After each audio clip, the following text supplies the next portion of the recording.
Hey guys, I'm Twan. Welcome back to my channel. Before we do anything, I want to get you guys started off with a pretty goofy clip of a grenade triple kill I got here.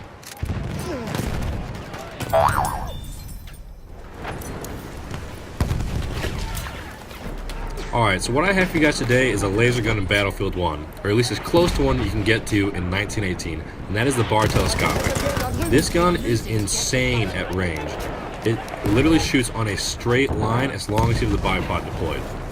So before I really get into it, I want to give you guys some history about the BAR. So the BAR stands for Browning Automatic Rifle. It's a 30 cal light machine gun. It was designed in 1917 by John Browning and it was first deployed in 1918. Now, because it was deployed in 1918, it didn't see much action in World War I, but it's more famous for its role in World War II. It was eventually phased out in the 1950s and replaced by the M14 and then later by the M60. And one really interesting thing about this is that France requested 18,000 of these during World War I to replace their extremely unreliable show shot machine gun. So what I found to be the best way to play with this gun is to deploy the bipod as soon as possible and to get as much as an overview of the field as you can. Because when you do this, you have a long range of sight and you have the ability to hit targets that are way out in the distance.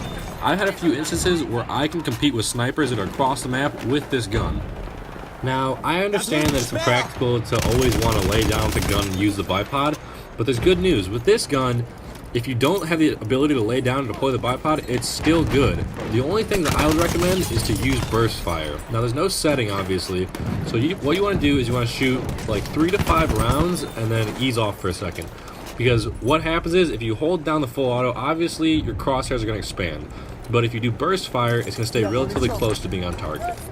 There are also a couple other tips I have for using this gun.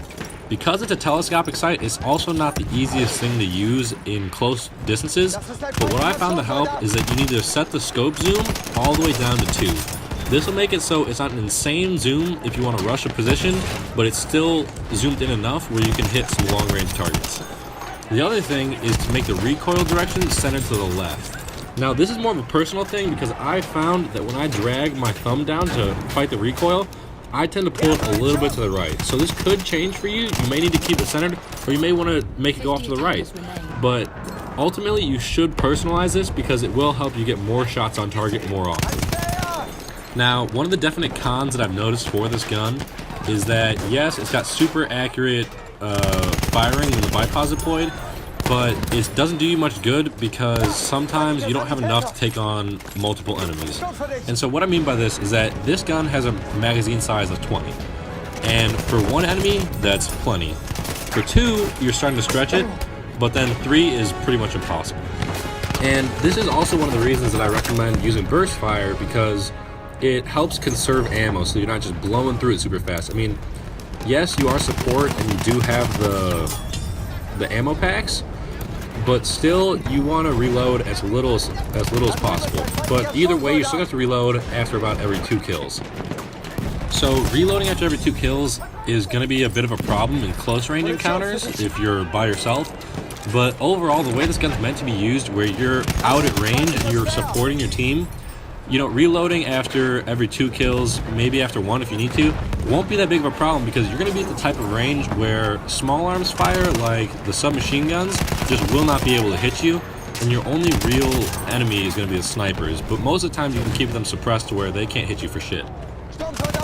So earlier I mentioned having some problems with CQB with this weapon, so that really means there's only going to be like 2 maps that you don't really want to use it on. And so the first one's going to be Amiens, the city one, and the second one's going to be Fort Vaux, because in Amiens, like, you've got tight corners and tight alleys, and the same goes for Fort Vaux, at least when you're in the fort. When you're outside of the fort, it's a breeze, like you can hit people all day.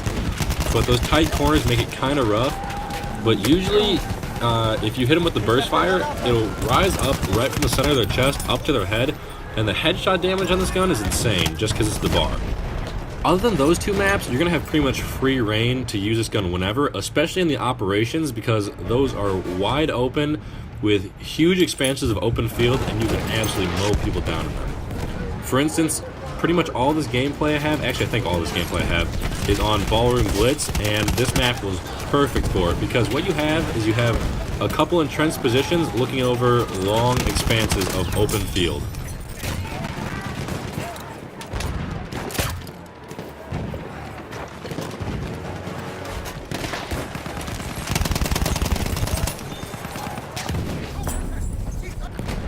Alright guys, so that's all I have for you today.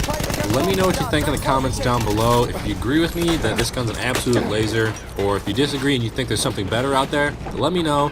Also, let me know what kind of guns you want to see in the future. I want to do more of these where I take guns out and I review them and I say how to play with them a little bit, and I give some brief history. So if you enjoyed the video, please leave a like, subscribe to my channel. It really helps. It keeps me motivated on doing more stuff. It's looking like in a couple days here I should have my first airsoft review with my pistol that's coming in, and then later in a couple weeks I'll have my sniper. So keep an eye out for that stuff. I got a lot more content coming out here soon. So thanks for watching my video. This has been Twan. Enjoy the rest of this gameplay.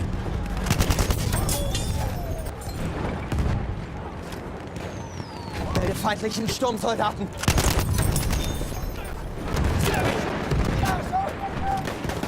Seht ihr den? Sturmsoldat!